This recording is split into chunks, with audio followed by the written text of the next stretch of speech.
Hello super hero lovers, থান্ডারবোল্টসের টিজারে আমরা ববকে দেখলাম আর তাকে দেখে এটা শিওর যে এই মুভিতে আমরা সেন্ট্রিকে দেখতে পাবো।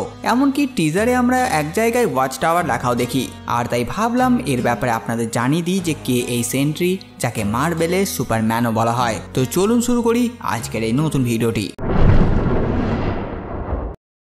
সেন্ট্রিকে প্রথম দেখানো হয় 2000 সালের কমিক্স সেন্ট্রির প্রথম ইস্যুতে, আর এর মৃত্যু হয় 2023 সালের কমিক্স স্ট্রেঞ্জ ভলিউম 3 10 নম্বর ইস্যুতে। এত পাওয়ারফুল ক্যারেক্টারকে বাঁচিয়ে রাখলে যে কোনো লড়াই একতরফা হয়ে যাবে, আর তাই ঠিকই আছে বর্তমান কমিক্সে এ বেঁচে নেই। কিন্তু যেহেতু কমিক্সে কেউ কখনো মরে না, তাই ভবিষ্যতে কখনো দরকার পড়লে তাকে ফিরিয়ে আনতেও পারে কমিক্স রাইটাররা। 1947 সালের মার্চ মাসে কানাডার ডিপার্টমেন্ট কে আর ইউনাইটেড স্টেটের অপারেশন রিবার্থ নিজেদের রিসোর্সেসকে একত্রিত করে প্রজেক্ট সেন্ট্রির জন্য।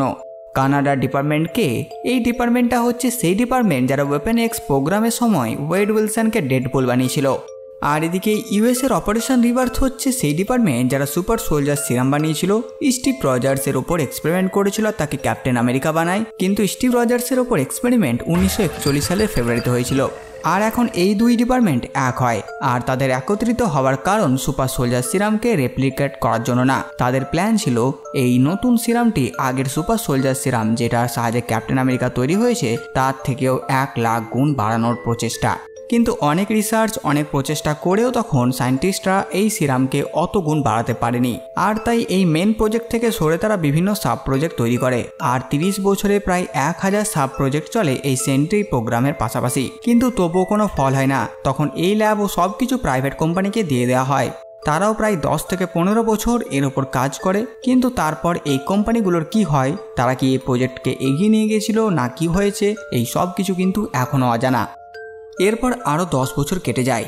আমরা দেখি একজন ড্রাগ অ্যাডিক্ট টিনেজারকে, যার নাম পুরো নাম রবার্ট বব রেনল্ডস। সে একজন প্রফেসরের ল্যাবের মধ্যে লুকিয়ে প্রবেশ করে, আর এই ল্যাবের মধ্যে প্রফেসর গোল্ডেন সেন্ট্রি সিরামের ওপর কাজ করছিল। তার নাম এখনো অজানা, আর সেই সিরামটি রবার্ট পেয়ে যায়। যেহেতু সে ড্রাগ অ্যাডিক্ট ছিল, তাই সে ভেবেছিল এটাও কিছু কাজ করতে পারে তার নেশাতে, আর সে সেটা পান করে ফেলে। ব্যাস, হয় হিতে বিপরীত। তার নেশা তো হয় না, এতে বরঞ্চ তার মধ্যে কয়েক লক্ষ এক্সপ্লোডিং সানের পাওয়ার চলে আসে। আর এই সময় যখন তার মধ্যে ট্রান্সফরমেশন হচ্ছিল পাওয়ারের ফলে, রবার্টের এক সাথীও সেখানে ছিল, আর ল্যাবের গার্ড তারা দুইজনই মারা যায়। প্রজেক্ট সেন্ট্রির এই সিরামের ফলে সেই ল্যাবে যা হয় তা দেখে রবার্ট আতঙ্কিত হয়ে যায়, আর সে নিজের সুবিধার্থে নিজের পাওয়ারকে পরীক্ষা করাবার জন্য রাজিও হয়ে যায় ভয়ে ভয়ে। কিন্তু তারপর কিছুদিন পর রবার্ট তার পাওয়ার বুঝে যায়, আর সে ল্যাবে আর থাকতে চায় না। সে ঠিক করে সে তার শক্তি ভালো কাজের জন্য ব্যবহার করবে। তারপর রবার্ট নিজের জন্য একটি স্যুট সেলাই করে, আর তারপর সবার সামনে আসে সেন্ট্রি হিসেবে।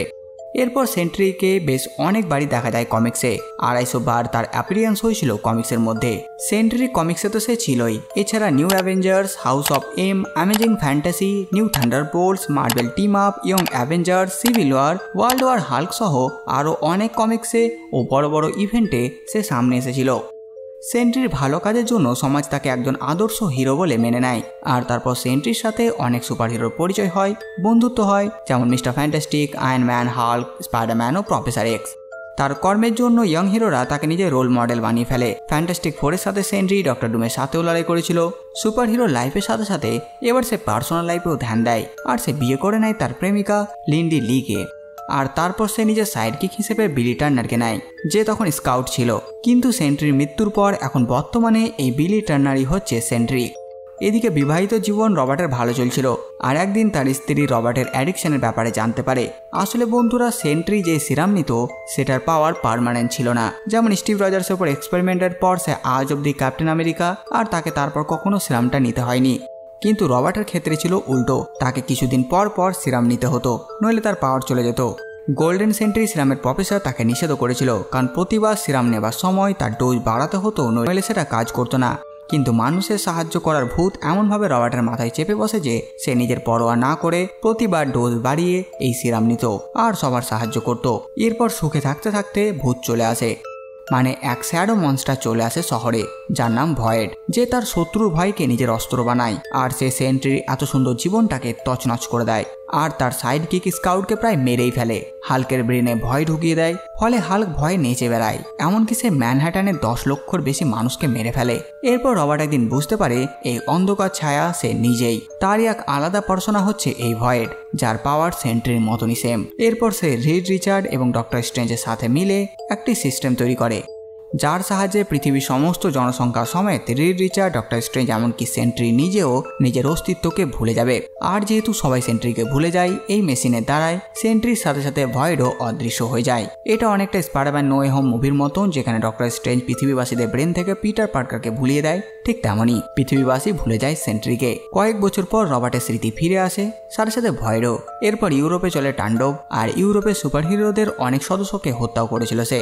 এরপর সেন্ট্রি তার পুরনো সাথীদের সাথে যোগাযোগ করে, ম্যানহাটনে ভয়েড ফিরে আসে। এরপর সেন্ট্রি তার বন্ধুদের আবার একত্রিত করে, ওয়াচ টাওয়ারকে রিঅ্যাক্টিভেট করে, আর আবার সবাই সেন্ট্রিকে ভুলে যায়। এরপর আবার অনেক সময় পর রবার্টের স্মৃতি আবারও ফিরে আসে, আর সে দেখে সে শিল্ডের এক হাই সিকিউরিটি প্রিজন রাফটে বন্দী আছে, যেখানে সুপার ভিলেনদের বন্দী করে রাখা হতো। সে এখানে ক্লেম করে যে সে তার স্ত্রীকে মেরে ফেলেছে। তখন তার কেসটি নেয় ম্যাড মডক আর ফগি নেলসন। ম্যাড মডক বলতে ডেয়ারডেভিল। আর তারা রাফটে লিউক কেজ আর স্পাইডার-ওম্যানের সাথে এসে রবার্টের সাথে দেখা করে এই ব্যাপারে তদন্ত করার জন্য। যদি কথা বলি তার পাওয়ার ও অ্যাবিলিটির ব্যাপারে, তো রিজেনারেটিভ হিলিং ফ্যাক্টর আছে, সাথে সাথে super human strength, super human speed, ওড়ার ক্ষমতা, সেন্সেস অনেক পাওয়ারফুল। সহজ ভাষায় বললে সুপারম্যানের মতনই সব পাওয়ারই আছে, প্রায় সিমিলার। তো বন্ধুরা, এই ছিল সেন্ট্রির অরিজিন স্টোরি। আপনারা কমেন্ট করে জানান ভিডিও আপনাদের কেমন লাগলো। সাথে সাথে আমার এই কাজ যদি আপনাদের ভালো লাগে, ভিডিওটি লাইক সাবস্ক্রাইব করে দেবেন। তবে আসছে একটা নতুন ভিডিও নিয়ে। আমি প্রিন্স সালমান, আর আপনারা দেখছিলেন বাংলা কমিক্স।